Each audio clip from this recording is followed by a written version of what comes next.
그날 당신이 없었으면 저는 지금 이 자리에 없었어요.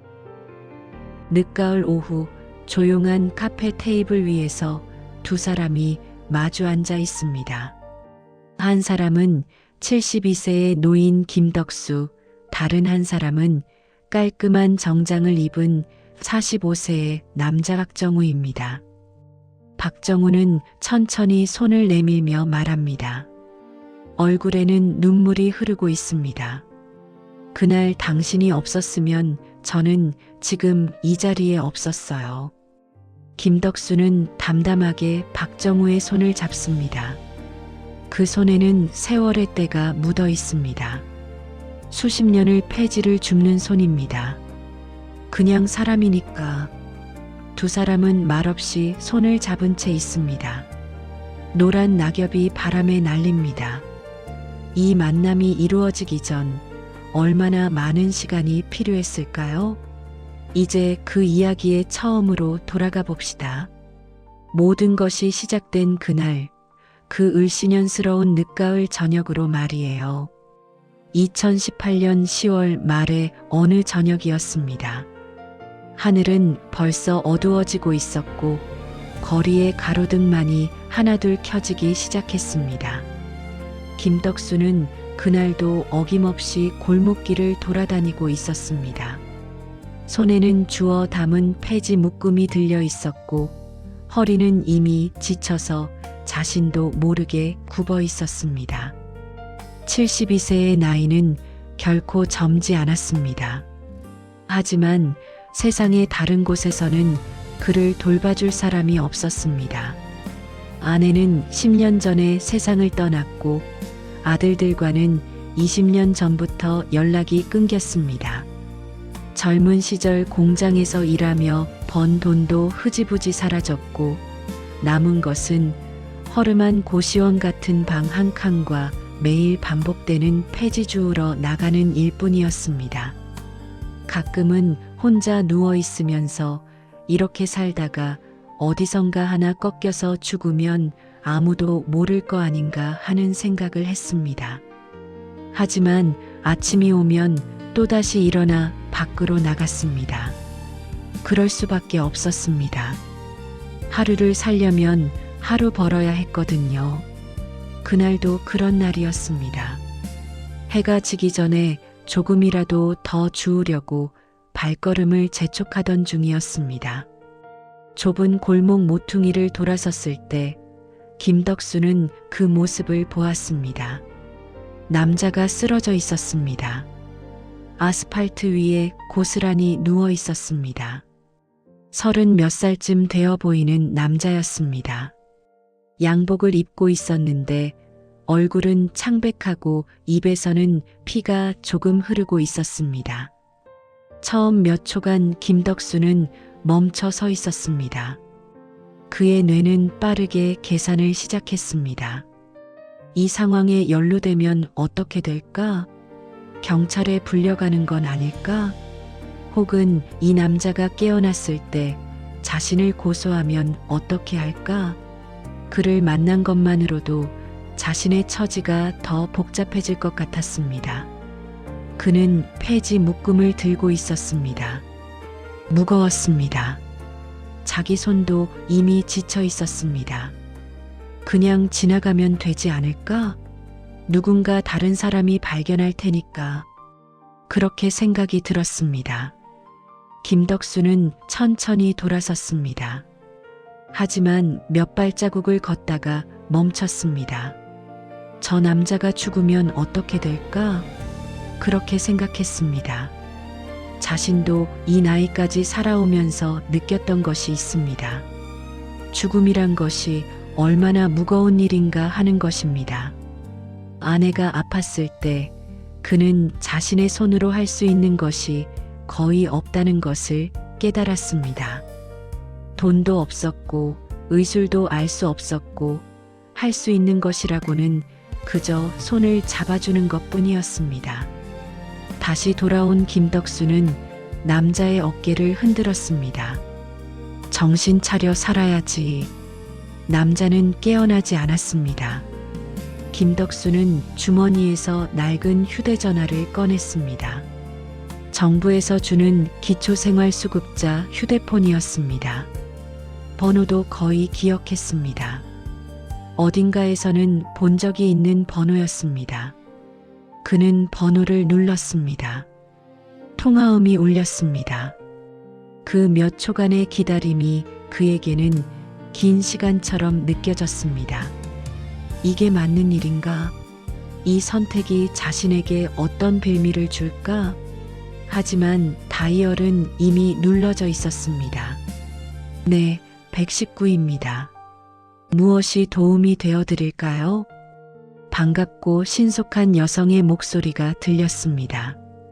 김덕수는 현재 위치를 설명했습니다. 말을 잘하지 못했고 옷이 남루했지만 구급대원들은 신속하게 출동했습니다. 그것이 나중에 중요해질 줄은 아무도 몰랐습니다. 구급차가 오기 전까지 약 7분간 김덕수는 쓰러진 남자 곁에 앉아 있었습니다. 그는 그 남자의 손을 계속 잡고 있었습니다. 생각해 보세요. 72세의 노인이 힘없는 손으로 낯선 사람의 손을 7분간 쥐고 있다는 것이 얼마나 큰 일인가 하는 것을 말입니다. 그 손에는 말이 있었습니다. 비록 입으로는 많은 말을 하지 않았지만 그 손에는 살아있어. 누군가 너를 여기서 발견했어. 혼자가 아니야라는 메시지가 담겨 있었습니다. 추운 저녁 바람이 골목 위로 불어왔고 김덕수는 남자의 손을 놓지 않았습니다. 결국 구급차가 왔습니다. 사이렌 소리와 함께 세상이 약간 밝아진 것 같은 느낌이 들었습니다. 구급대원들이 내려와 쓰러진 남자를 확인했고 빠르게 들것에 옮겼습니다. 그들은 김덕수를 쳐다봤습니다. 무언가 물어보려는 표정이었습니다. 하지만 묻기 전에 김덕수는 몸을 일으켜 서 있었습니다. 그는 경찰에 신고를 당할 것이 두려웠습니다. 혹은 뭔가 복잡한 일에 말려들 것이 싫었습니다. 그래서 그는 자기가 발견했다는 사실만 이야기하고 돌아갔습니다. 폐지 묶음을 다시 들었습니다. 손은 여전히 떨리고 있었습니다. 그 남자의 이름이 무엇인지도 모르지 않았습니다. 그가 누구인지도 모르지 않았습니다. 어디로 가는지도 모르지 않았습니다. 그저 구급차가 멀어지는 것을 봤고 남은 것은 그때의 따뜻한 손의 기억뿐이었습니다. 그 밤 김덕수는 고시원으로 돌아갔습니다. 2평도 안 되는 방 한 칸이었습니다. 창문은 없었고 밖에 소음이 들려왔습니다. 그는 누워 있으면서 생각했습니다. 저 남자가 살까? 죽을까? 내가 전화를 안 했으면 어떻게 됐을까? 하지만 이런 생각들도 오래가지 않았습니다. 내일은 또다시 폐지를 주어야 했기 때문입니다. 세상은 그런 물음표에 기회를 주지 않습니다. 내일은 또 아침이 올 것이고 그는 또 밖으로 나가야 할 것입니다. 그렇게 며칠이 지났습니다. 일주일이 지났습니다. 그 사건은 그의 마음속에서 점점 희미해졌습니다. 한 사람 살린 게 있네. 그 정도의 기억만 남게 되었습니다. 4년이 흘렀습니다. 4년이라는 시간은 많은 것을 변화시킵니다. 김덕수의 허리는 더 굽었습니다. 당뇨병도 생겼고 혈압도 높아졌습니다. 하지만 혈압약을 사려면 돈이 필요했고 당뇨약을 사려면 또 돈이 필요했습니다. 그래서 그는 자신의 몸을 무시하고 계속 폐지를 주었습니다. 그 일이 있던 가을도 있었고 여름도 있었고 겨울도 있었습니다. 계절은 반복되었고 김덕수는 그 속에서 조용히 나이를 먹어갔습니다. 어느 날은 너무 추워서 밖으로 나갈 수 없었고, 어느 날은 몸이 너무 아파서 고시원 침대에 누워만 있었습니다. 하지만 대부분의 날들은 똑같이 반복되었습니다. 아침, 거리, 폐지, 밤. 가끔은 그 남자를 생각해 본 적도 있었습니다. 그 남자가 살았을까? 아니면 그 후로 또 다시 아팠을까? 하지만 이런 생각들도 곧 잊혔습니다. 세상의 모든 일이 그렇듯이 말입니다. 그런데 2022년 11월 오후 2시경이었습니다. 김덕수의 낡은 휴대전화가 울렸습니다. 전화를 받는 것 자체가 드문 일이었습니다. 그의 번호를 아는 사람은 거의 없었기 때문입니다. 혹은 기초생활수급 관련 기관들 뿐이었습니다.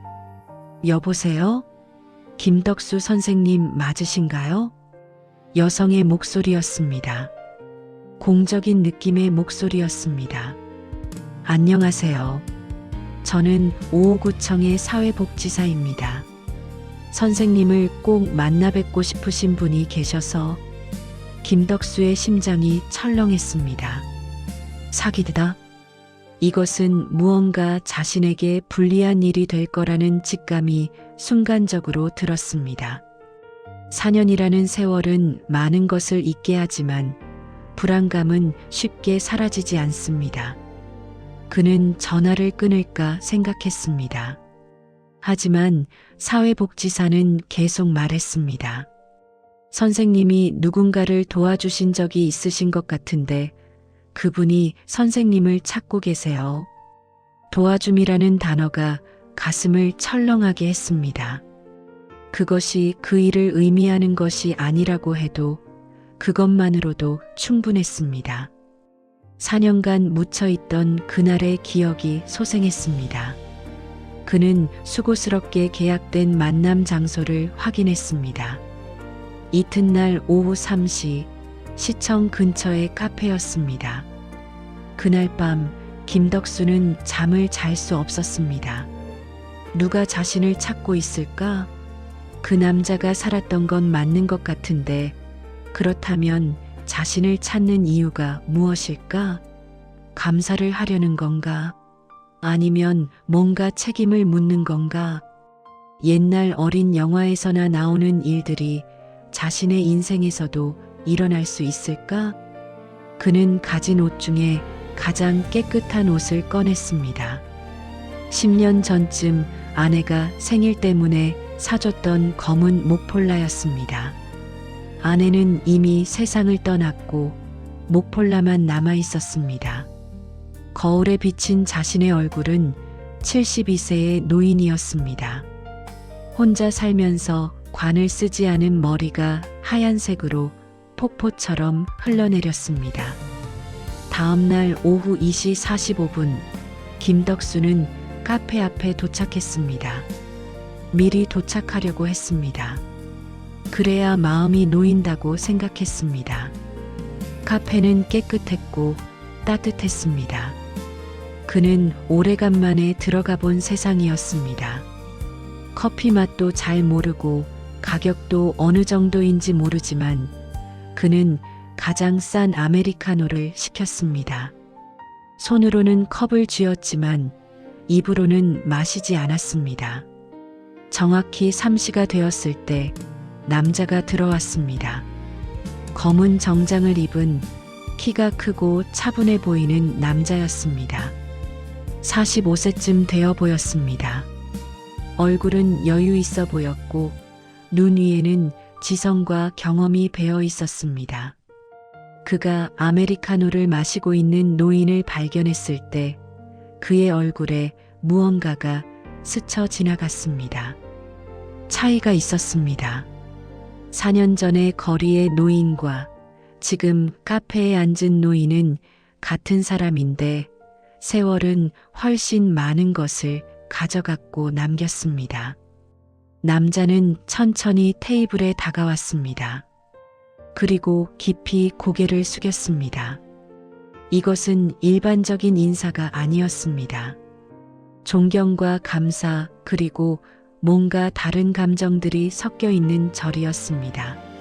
선생님, 저 그날 선생님이 제게 하신 일을 절대 잊지 못했습니다. 김덕수는 천천히 고개를 들었습니다. 그 남자의 얼굴을 보았습니다. 맞습니다. 4년이 지났지만 어떤 부분은 4년 전에 그 창백한 얼굴과 같았습니다. 하지만 다른 부분도 있었습니다. 그때의 그 남자는 죽음 앞에 있었던 남자였고 지금의 이 남자는 살아있는 남자였습니다. 당신이 그날에? 네. 저는 박정우입니다. 선생님이 저를 살려주신 박정우입니다. 박정우는 앉았습니다. 그의 눈에는 이미 눈물이 맺혀 있었습니다. 박정우는 말했습니다. 그의 목소리는 차분했지만 깊은 감정이 흐르고 있었습니다. 그날 저는 죽으려고 생각하고 있었습니다. 세상이 순간 조용해졌습니다. 카페 배경음악만 희미하게 들렸습니다. 일을 너무 많이 했어요. 밤을 새우는 일이 일상이었고 번 돈이 많아도 자신감은 바닥이었어요. 가족들에게도 연락이 끊겼고 친구들도 떠났어요. 결혼도 늦었고 아이도 없었어요. 혼자 일해서 혼자 벌었어요. 그 돈이 무엇이 되는지도 모르면서 말입니다. 박정우는 그날을 이야기했습니다. 그 당시 그는 회사의 핵심 기술자였습니다. 작은 제조업체의 사장이었던 아버지가 세상을 떠났고 회사는 위기에 빠졌습니다. 그는 회사를 살리기 위해 매달렸습니다. 밤을 새우고 밥을 걸러 먹었습니다. 하지만 회사는 살지 못했습니다. 직원들을 해고해야 했고 자신도 임금을 제때 못 받았습니다. 그 스트레스로 과로성 쓰러짐이 왔습니다. 그것이 그날의 일이었습니다. 그날 너무 많은 생각을 했어요. 밤새워서 회계를 보고 있다가 갑자기 현기증이 났는데 병원에 갈 돈도 없었어요. 그냥 여기서 죽으면 나을 것 같았어요. 아무도 날 찾지 않을 것 같았어요. 직원들도 고생하니까 내가 있어봤자 패만 될 것 같았어요. 그렇게 생각하며 길을 나섰던 것입니다. 의도적으로 어디로 가는지도 모르면서. 그런데 누군가 저를 붙잡았어요. 못생긴 옷을 입고 계신 할아버지가 저를 붙잡고는 계속 흔들었어요. 아팠는데도 계속 제 손을 잡고 있었어요. 그게 제가 기억하는 마지막이었어요. 그것이 김덕수였습니다. 가난한 노인의 따뜻한 손이 박정우를 붙잡았습니다. 응급실에서 깨어났을 때 제일 먼저 생각한 게 누군가 날 살리려고 했구나라는 생각이었어요. 그리고 계속 생각했어요. 저를 살린 사람이 누굴까? 왜 저를 도와줬을까? 박정우는 병원에서 나온 후 자신의 인생을 다시 생각했습니다. 그날을 기점으로 모든 것이 바뀌었습니다. 먼저 그는 조금의 자존감을 되찾았습니다. 누군가가 자신을 살리려고 했다는 사실이 그에게는 크나큰 위로였습니다. 자신도 이 세상에 필요한 사람인지도 모르겠지만 적어도 누군가에게는 버려둘 수 없는 사람이었다는 것입니다. 회사를 포기했습니다. 아버지의 유산을 지키려는 집착에서 벗어났습니다. 대신 다른 회사에 다니기로 했습니다.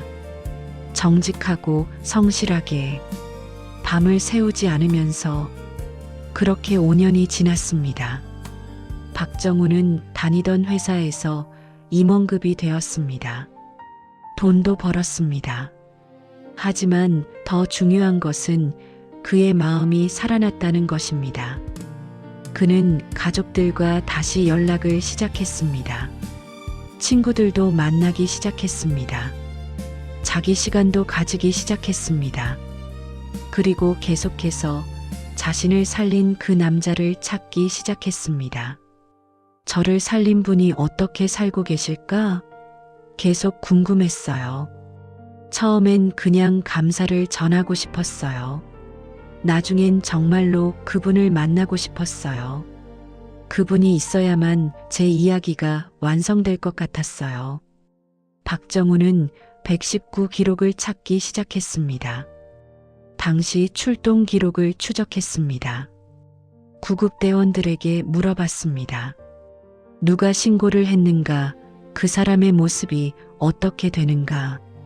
기억하는 대원들은 드물었습니다. 5년이나 된 일이었기 때문입니다. 하지만 한 명의 구급대원은 기억했습니다. 그 남자, 아니 그 할아버지의 모습을 말입니다. 낡은 옷을 입은 폐지를 담은 자루를 들고 있던 할아버지. 우리가 도착했을 때도 그 환자의 손을 붙잡고 있던 그것으로부터 시작되었습니다. 박정우는 그 골목 주변의 CCTV를 찾기 시작했습니다.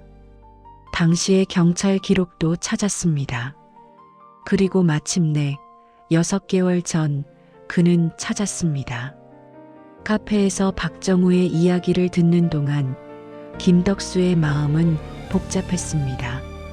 자신이 그저 우연히 한 일이 그렇게 큰 의미가 있었단 말인가? 자신은 아무것도 아닌데 그저 그 길을 지나갔을 뿐인데 선생님이 아니었으면 저는 지금 없었을 겁니다.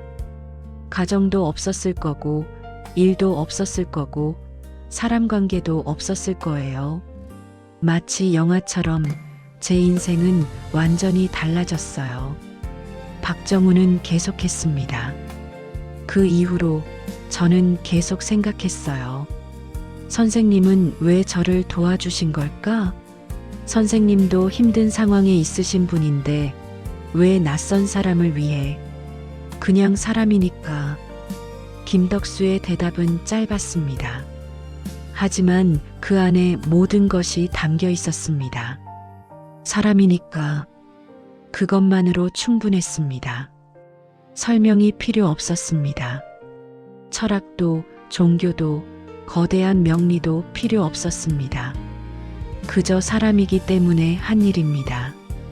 박정우는 이제 자신의 회사를 소유하고 있었습니다. 여러 해의 노력 끝에 그는 작지 않은 규모의 제조회사를 이루었습니다.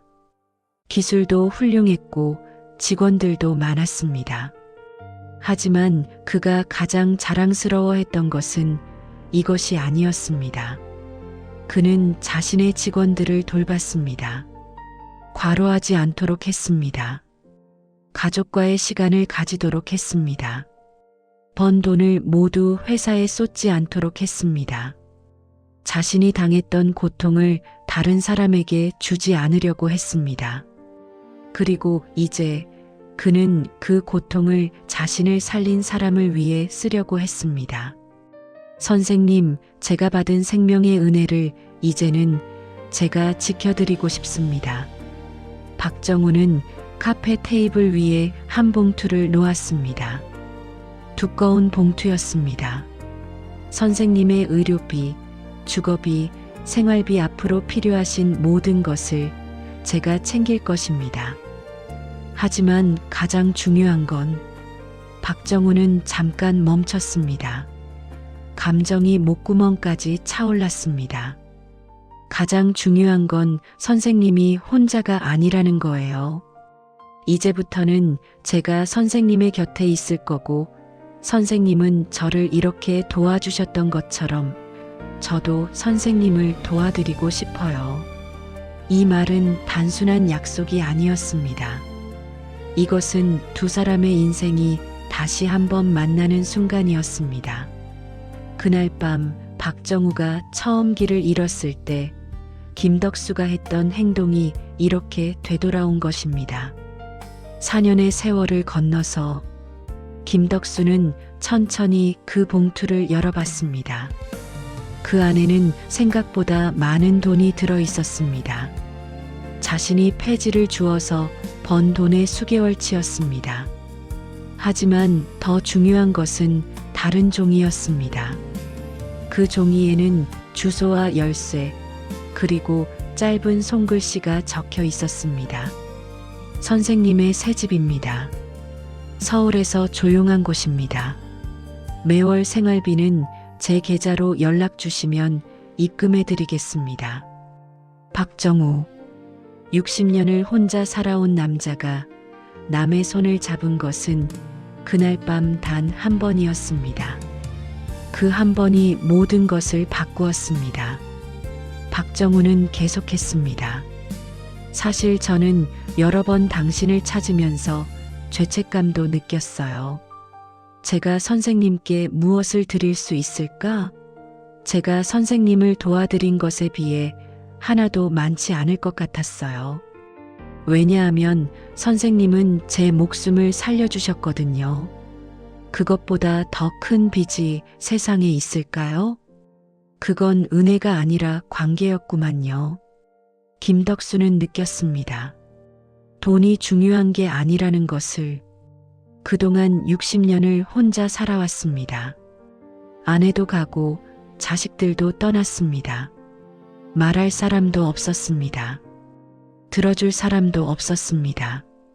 하지만 이 남자는 자신의 이야기를 들으려고 5년을 기다렸습니다. 자신을 찾으려고 6개월을 투자했습니다. 자신을 잊지 않으려고 마음속에 담아두었습니다. 그것이 돈보다 귀한 것이었습니다. 선생님이 제게 하신 행동은 저를 살린 게 아니라 저에게 다시 살 이유를 주신 거예요. 다시 관계를 맺을 이유를 주신 거예요. 다시 사람이 될 이유를 주신 거예요. 그게 가장 큰 은혜입니다. 박정우는 이제 눈물을 참지 않았습니다. 이 남자도 한때는 외로웠고 힘들었고 죽음을 생각했던 사람이었습니다. 그를 구한 것은 화려한 의술도 거대한 기관도 어떤 권력도 아니었습니다. 폐지를 주우며 살아가는 한 노인의 따뜻한 손이었습니다.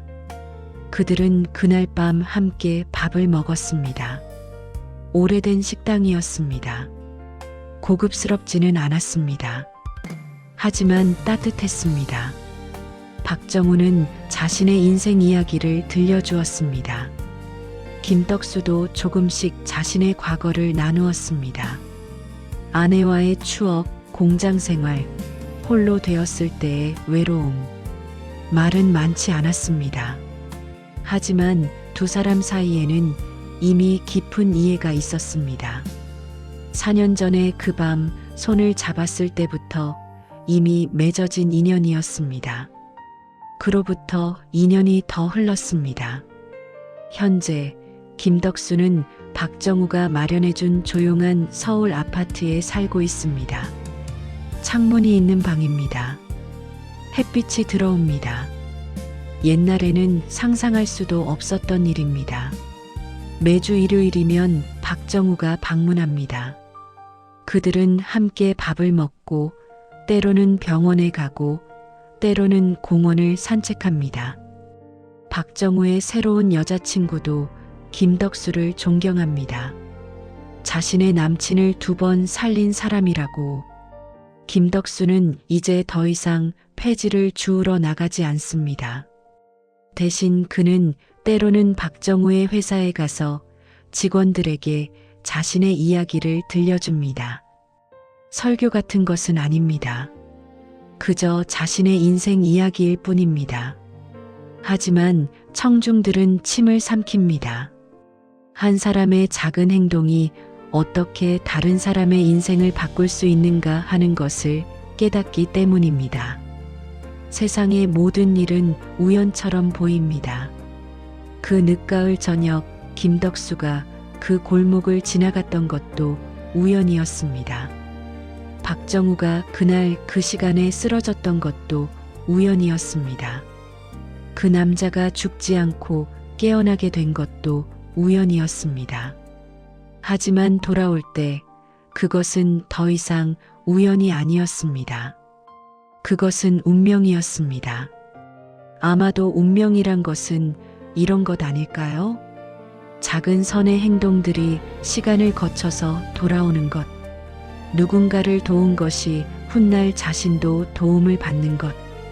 한 사람의 따뜻한 손이 다른 사람의 손을 잡아주고 그것이 또 다른 손에 전해지는 것. 김덕수는 이제 때로는 카페에 앉아 있습니다. 그곳은 자신이 박정우를 만났던 카페입니다. 그는 커피를 마시고 창밖을 봅니다. 거리의 사람들을 봅니다. 혹시 자신처럼 외로운 사람이 있을까? 혹시 자신처럼 도움이 필요한 사람이 있을까? 그는 이제 72세가 아닙니다. 이제는 74세입니다. 마지막이 얼마나 남았는지 알 수 없습니다. 하지만 더 이상 외로움을 느끼지 않습니다. 자신을 기억하는 사람이 있기 때문입니다. 자신을 찾아온 사람이 있기 때문입니다. 자신이 한 행동이 의미가 있었다는 것을 알게 되었기 때문입니다. 가끔 박정우는 여전히 눈물을 흘립니다. 자신이 받은 그날 밤의 그 손길을 생각할 때마다 눈물이 난다고 합니다. 그 손길이 없었으면 자신은 지금 없었을 거라고. 그들은 이제 가족입니다. 혈연은 없지만 가족입니다. 한 사람이 다른 사람의 손을 잡았을 때부터 이미 가족이었습니다. 시간은 그저 그것을 확인해주는 역할을 했을 뿐입니다. 그를 살린 건 우연이었습니다. 그날 밤 한 노인이 그 골목길을 지나가지 않았다면, 그 남자가 그 시간에 쓰러지지 않았다면 이 모든 일은 일어나지 않았을 겁니다. 하지만 돌아온 건 운명이었습니다. 그 운명은 4년을 기다렸습니다. 그 운명은 한 사람의 진심으로 찾아갔습니다. 그 운명은 마침내 두 사람을 다시 만났습니다. 우연이 모여서 운명이 됩니다. 한 사람의 작은 선의 행동이 모여서 또 다른 사람의 큰 변화가 됩니다. 세상에서 가장 큰 기적은 이런 것 아닐까요? 돈도 아니고 권력도 아니고 명성도 아닌 한 사람의 따뜻한 손길. 늦가을 저녁 카페의 불이 따뜻하게 밝혀 있습니다. 두 사람은 말없이 함께 앉아 있습니다. 한 사람의 손이 다른 사람의 손 위에 있습니다. 그를 살린 건 우연이었고 돌아온 건 운명이었다. 거리의 가로등이 하나둘 켜집니다. 하늘은 어두워집니다. 하지만 그 작은 카페 안은 여전히 따뜻합니다. 모든 사람이 누군가의 손길을 필요로 합니다. 모든 사람이 누군가를 도울 수 있습니다. 그것이 세상을 움직이는 작은 힘입니다.